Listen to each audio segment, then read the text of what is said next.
अस्सलाम वालेकुम दोस्तों, ये रात का वक़्त है। कराची का इलाका है नॉर्थ नाज़िमाबाद का, और इस मोटरसाइकिल को आप लोग देख सकते हैं कि ये सुबह के 5 बजे के टाइम ये इस जगह पे आ गया है और सड़क के किनारे खड़ा हो गया है।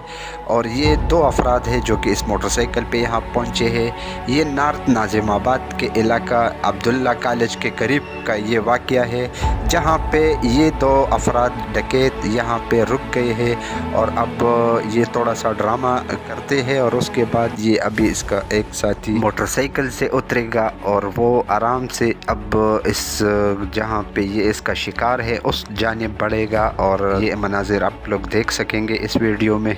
दोस्तों, ये सुबह के 5 बजे का वक़्त है और ये अब यहाँ पे आके एक गाड़ी चुराते हैं, यहाँ से भगा कर लेकर जाते हैं। ये मनाजिर आप लोग ख़ुद देख लेंगे वीडियो मुकम्मल देख के, और इसको एक लाइक भी दे दे। नए दोस्तों से गुजारिश है कि इस चैनल को सब्सक्राइब कर दे।